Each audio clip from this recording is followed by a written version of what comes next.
Hello and welcome to the Volleycast. I am your host, Joe Trinzi. Quick tactical episode today.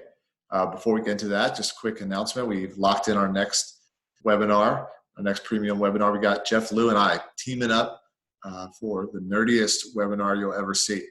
We're going over all, data analytics and statistics, data volumetrics, all that stuff. That's what we're known for. I was technical coordinator, stat, video analytics guy for USA national team from 2013 through the 16 Olympics.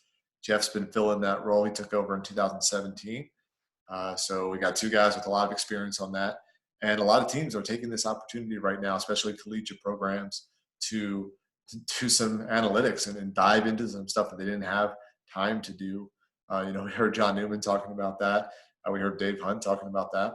So yeah, clearly that's on a lot of people's mind.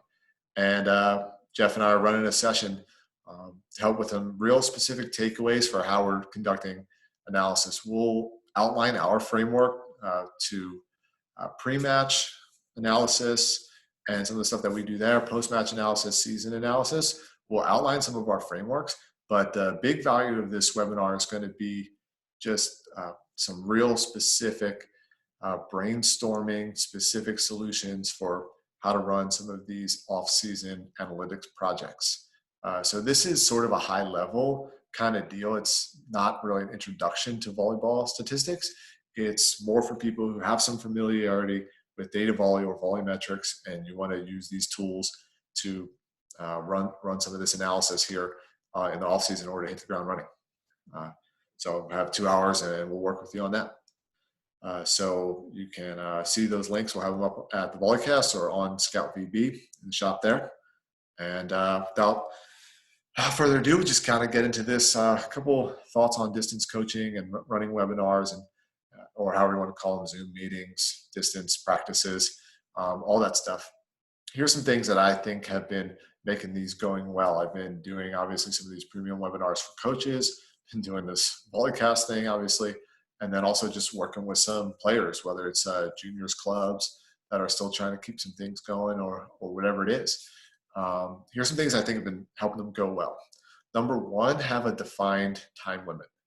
And shorter is usually better. Maybe some of you thought my introduction could be shorter, however it is. We can go shorter, can be better. Have a defined time limit, tell them up front, time box it.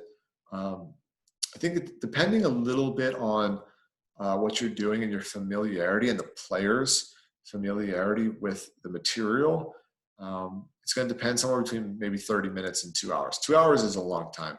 2 hours is more maybe appropriate for a coach's session or something like that. I think a lot of players, if there's not a physical piece to it, so literally if you're not demonstrating some footwork where players are going to get up and run through it with you, 2 hours is tough to sit in front of a screen. So I think if you're looking at a specific skill, between 30 to 60 minutes, and if you're going to kind of break it down to a specific piece of a specific skill, I think 30 minutes works pretty well. And if you're dragging on longer than that, maybe it's just going slow. I'd rather go shorter, effective bursts.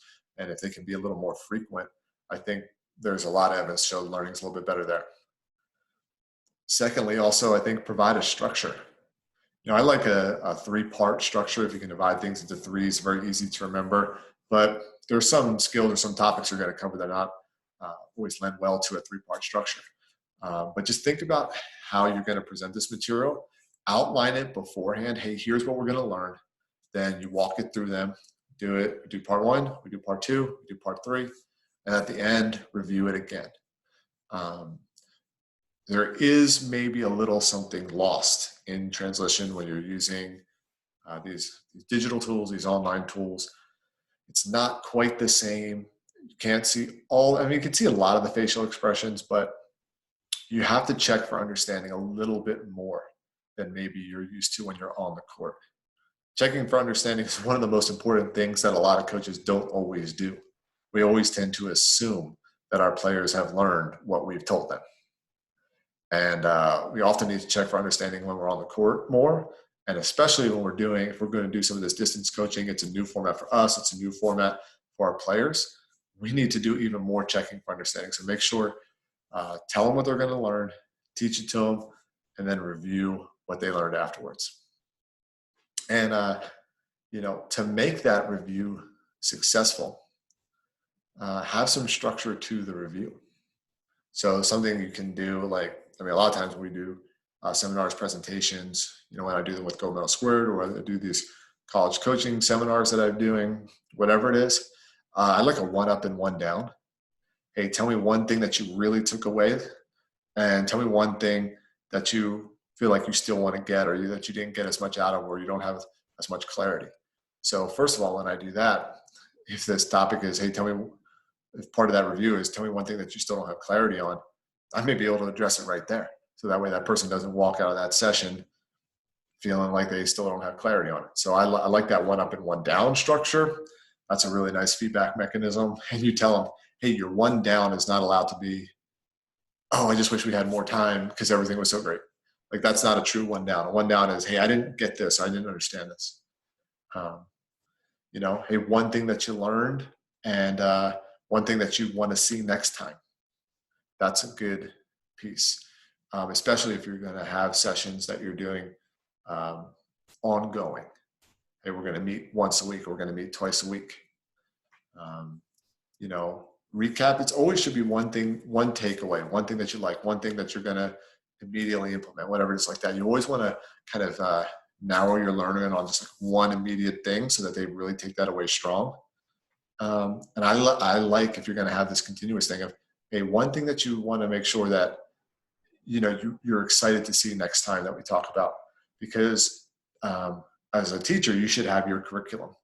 But when our learners can help shape our curriculum, the engagement improves.